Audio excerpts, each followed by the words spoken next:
monarchy is an institution of this country. We can't have a country that is against child abuse and sex trafficking, but at the same time, a monarchy that thinks they're above the law. They're not above the law. They are complicit. They did pay off 12 million. We need to know who paid that off. We need to know what the king knew. He could be a witness to criminality. We need to know what William knew.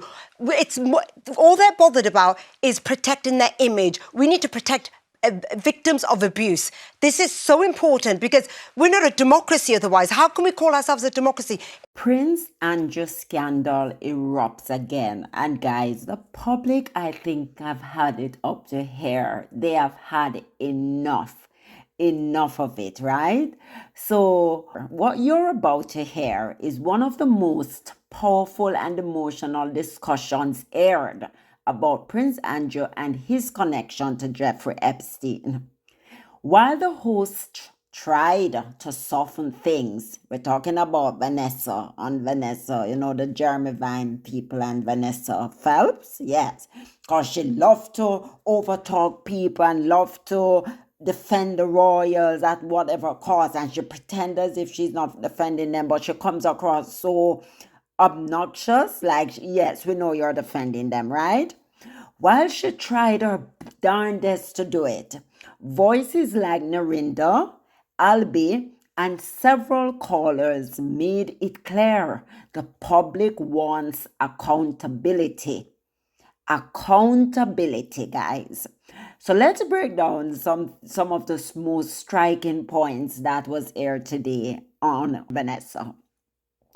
Albi began with a tone of frustration that so many share. He said he's angry that it took the royal family this long to act, angry that the titles are still technically intact, and angry that this scandal keeps being swept under the rug. I'm really angry about this situation, Vanessa. I'm angry about how it's been handled by the royal family. I'm angry that it's taken them so long to get to this position.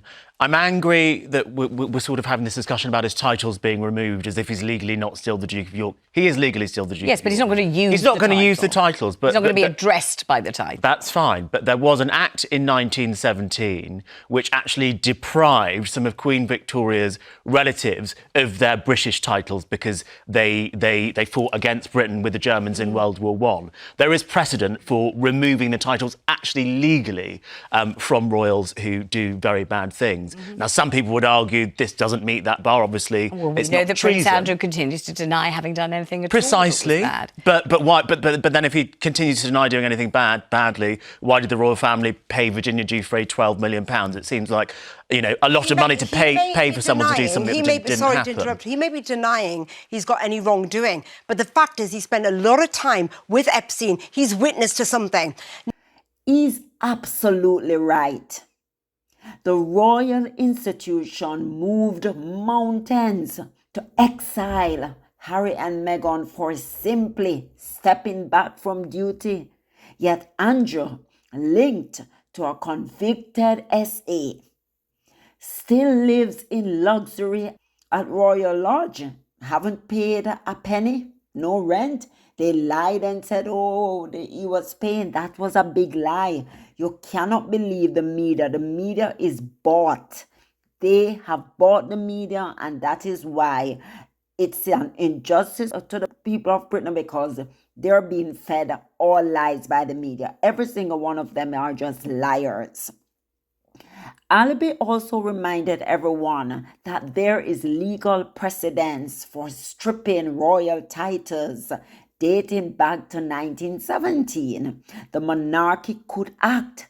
They just won't. Albi did not stop there. He said the king should be telling Andrew, you're my brother, but you must cooperate with the investigations. If you did nothing wrong, it will come out in the end. That's exactly what a reasonable monarch should do. Not protect a scandal, but uphold justice. Instead, Charles remains silent. William remains silent. Kate remains silent. Camilla remains silent. Sophie, Edward, all of them are quiet. This is a woman that was abused, that ultimately ended up doing unaliving herself, and nobody cares about the victims. All they're talking about is, oh, the status of the monarchy, is it going to uphold now this scandal, because they want it to go away and go away fast. Nobody's talking about the victims, and there are so many of them. So Charles remains silent, protecting his brother while preaching integrity to the public. Isn't he supposed to be the head of the church? What are they doing? Are they taking people for idiots? Then my darling Narinda came in, and she didn't hold back.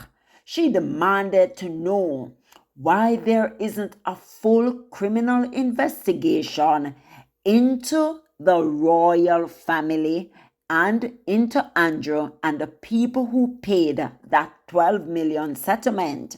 She said, who paid it? What did the king know? What did William know? And we know they know a lot. As one of the callers said, listen, stop pretending like this is new to them. They know everything long before the public will ever find out. They know a lot. So people need to stop sugarcoating and stop massaging it and just call it what it is. We know that they knew what Andrew did. We know that they knew they paid out the money, right? They paid the 12 million. Did it come from the public purse? So the taxpayer may be the one that ended up paying for this 12 million to Virginia. Come on, man. Monarchy is an institution of this country. We can't have a country that is against child abuse and sex trafficking, but at the same time, a monarchy that thinks they're above the law. They're not above the law. They're complicit. They did pay off 12 million. We need to know who paid that off. We need to know what the king knew. He could be a witness to criminality. We need to know what William knew.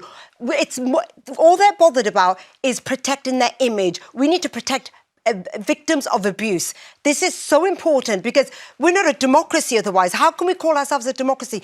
Narinda's words hit hard because she's asking the questions the press won't. She cut through the PR smokescreen.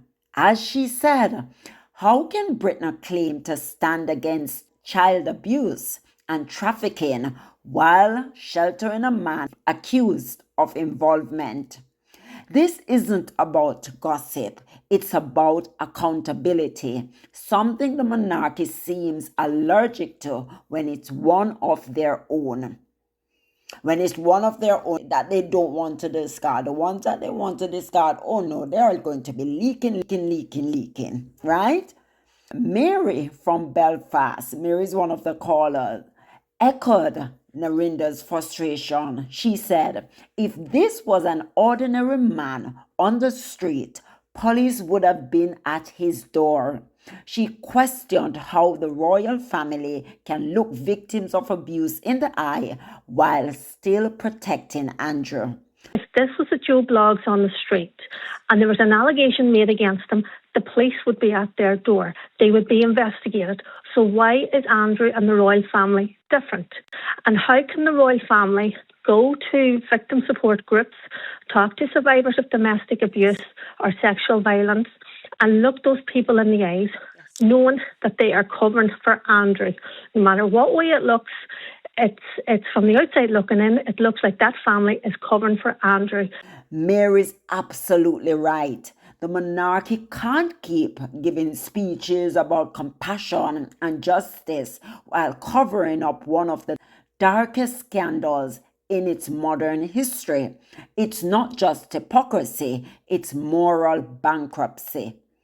Then came Joyce, and she said what millions are thinking. He should be kicked out. Meghan and Harry repaid every penny for Frogmore Cottage, yet Andrew lives rent-free in a 30-bedroom mansion. He's guilty as hell.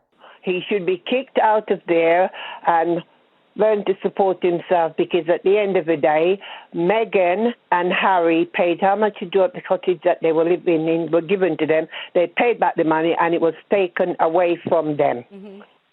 So therefore, I don't feel that he should. And yes, he's guilty. He talk about he didn't sweat.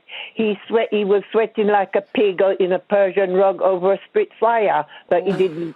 He didn't sweat. He's guilty as hell. And I've said this before regarding Harry. Let them leave Harry alone and can go on and deal with Andrew, because he is no good, and all he does is bring shame. And they're all aware of it, and it should have been dealt with. Right. I I mean, long obviously, I time have to ago. say. Joyce spoke for the working people. There's a growing sentiment about the double standards. One couple was punished for independence, the other rewarded for disgrace.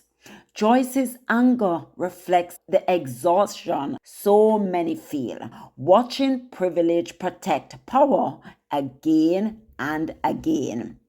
And then Dave delivered a blunt truth. Send him to America to face the FBI. Simple, clear, and fair. If Andrew truly has nothing to hide, then why refuse to cooperate with investigators? The refusal itself speaks volumes. What stood out most in this entire conversation was that the public, Narinder, Albie, Mary, Joyce, and so many others, are done being polite. They see through the PR excuses, the silence, and the carefully managed optics. The message is clear. Accountability cannot stop at the palace gates. Until the monarchy confronts this head on, every speech about service, duty, and moral leadership rings hollow. So guys, this is so good, and I've been playing clips throughout, right? Because I thought these guys were so on point. They hit the nail on the head, and they're saying it needs to come from the monarchy. It needs to start with them, and they knew exactly what was going on. So what do you think, guys? Should King Charles finally push for transparency and justice? But Charles knows that Andrew has a lot of dirt on him, so that is the problem. Even if it means exposing his brother, he needs to, because right now it's a rot.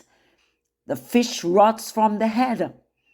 If you agree that victims deserves truth over royal protection, make sure to like, share, and subscribe for more honest takes on what's really happening behind palace walls. So yes, guys, some very interesting times ahead. But bye, guys. We'll talk soon. Thanks again for listening. Really appreciate it. Bye.